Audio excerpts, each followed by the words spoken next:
함께 읽은 하나님의 말씀 누가복음 18장은요. 1절부터 8절까지 과부와 재판장의 비유, 그 다음에 9절부터 14절은 바리새인과 세리의 비유, 15절부터 17절은 어린아이들을 가까이 하심에 대해서 교훈하고요. 18절부터 30절은 부자 관리, 그 다음에 31절부터 34절은 죽음과 부활에 대해서 말씀하시고 35절부터 43절은 맹인을 고치는 장면이 등장합니다. 먼저 1절은요. 앞장과 연결되어서 계속적인 기도의 중요성에 대해서 비유로 설명하십니다. 2절은요. 불의한 재판관인데요. 재판관이 불의하다라는 것은 절망적인 상황입니다. 정의를 추구해야 될 재판장이 소위 말해서 정의를 굽게 하는 재판장이니까요. 재판장은 과부, 그러니까 사회적인 약자를 돌봐야 될 율법적인 의무가 있었다고 합니다. 그런데 이 불의한 재판장은 그런 의무를 저버릴 가능성이 높았겠죠. 5절에 괴롭게 하리라라고 말하는데 이 괴롭게 한다라는 의미는 눈 아래 부분을 계속해서 때린다는 의미입니다. 다른 말로 말하면 카운터 펀치라는 말이죠. 권투 선수가 상대방의 눈 밑을 공격하는 것과 마찬가지라는 의미입니다. 8절은요. 인자가 올 때 믿음을 보겠느냐라고 말하는데 이것은 하나님의 약속은 신실하게 기다리는 사람이 얼마 없다라는 의미입니다.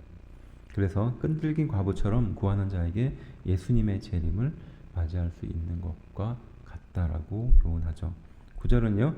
또 자기를 의롭다고 믿고 다른 사람을 멸시하는 자들이라고 말하는데 이 사람들은 바리새인을 말하는 거죠.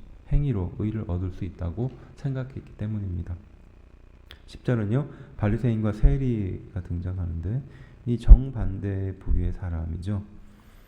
11절은요. 질신된 회개 고백 없이 자신에 대한 자랑만 가득했던 그들의 상태를 말하고요. 토색했다라는 말은 약탈했다는 의미입니다. 그리고 불의하다라는 말은요. 부정한 방법으로 이익을 남겼었던 것을 말합니다. 13절에 멀리 서서라고 말하는데 성전에 가까이 가지 못한 만큼 부끄러운 마음으로 섰다라는 거죠. 성전의 위치로 봤을 때는 여인의 뜰이지 않을까 추측할 수 있습니다. 하늘을 우러러라고 말하는 이 구절은요. 죄책감으로 인한 부끄러움으로 감히 고개를 들 수 없는 상태를 말하는 거겠죠. 14절에 의롭다 하심을 받았다라고 말하는데 이 말은 법정 용어입니다. 그래서 오직 세리만이 하나님 앞에서 죄를 용서받고 의인으로 인정되었다는 일종의 법적인 선포다라고 볼 수 있습니다. 15절 어린이라고 말하는데 이 어린이라는 말은요. 우리가 일반적으로 사용하는 그 파이디온에서 파생한 파이디아가 아니라 갓난아이를 지칭하는 브레페라는 의미입니다. 이 구절에 대해서는 이 단어의 의미에 대해서는 좀 연구해 볼 필요가 있을 것 같습니다. 16절은요. 어린이는 하나님의 나라의 기쁨을 소유할 자격이 있는 존재다라는 겁니다. 당시 어린아이는 무시할 수 있는 대상이었습니다. 소위 말해서 미성숙한 성인이 되기 전에 존재였기 때문에 항상 그 사람의 숫자에도 포함되지 못했던 그런 위치였습니다. 하지만 하나님께서는 그런 낮은 위치에 있는 사람들의 시각에서 그 어린이를 천국을 소유할 수 있는 그런 자격을 가지고 있는 한 인격이다라고 말씀하신 거죠. 18절에 어떤 관리라고 말하는데 다른 성경의 구절들을 참고해 보면 청년이었고 관리였고 부자였다라고 볼 수 있습니다. 이 사람의 무엇을 하여야 영생을 얻으리까? 라는 이 질문은요. 영생은 곧 구원을 말하는 겁니다. 그래서 무엇을 해야지 구원을 얻겠습니까? 라는 질문으로 바꿀 수도 있습니다. 이에 대해서 율법학자들은 율법을 행함으로 얻는 것이다 라고 가르쳤죠. 그렇지만 뒷구절을 통해서 볼 수 있듯이 이미 이 사람은 율법을 충분히 잘 행했던 사람이었습니다. 19절에 선한 선생이여 라고 말하는데 이에 대한 예수님의 답변은요.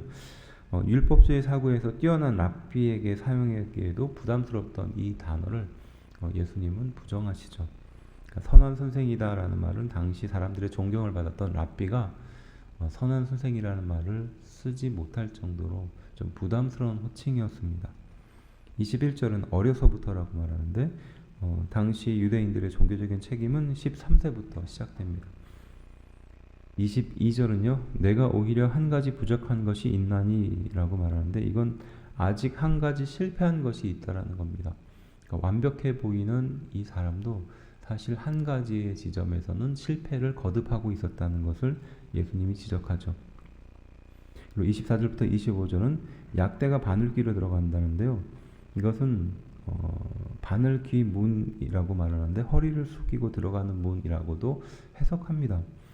근데 이 문장이 주는 결론은 부자는 천국에 들어가기가 거의 불가능에 가깝다라고 말합니다.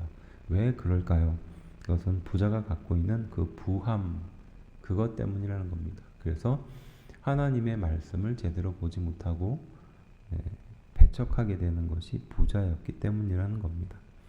26절 누가 구원을 얻을 수 있나이까? 라고 말하는데 저렇게 완벽한 사람도 못 받는 구원을 제자들이 우리가 어떻게 구원을 받을 수 있겠습니까? 라고 반문하는 장면입니다. 그때 예수님께서는 27절에 구원은 사람은 할 수 없는 일이나 하나님은 능히 하실 수 있다라고 단정지어서 말씀하시죠. 35절은요. 여리고가 등장하는데요. 유대인이 거주하는 구약에서 등장하는 옛 여리고가 있었고요. 당시 사람들이 다녔던 이방인이 많이 살고 로마 통치자였던 헤롯 대왕이 건설한 신 여리고, 새 여리고가 있었습니다. 그래서 예수님은 바로 이 옛 여리고와 새 여리고의 중간 지역에서 이 말씀을 하신 것으로 추측할 수 있습니다. 마태는 소경 둘이라고 말하고요. 누가와 마가복음은 한 소경이라고도 말합니다. 37절은요. 다윗의 자손이라고 말하는데 익히 많이 들었던 말이죠. 메시아이고 세상의 구주를 지칭하는 말입니다. 그리고 42절에 구원하였느니라 라는 말은 온전하게 되었다라는 의미입니다.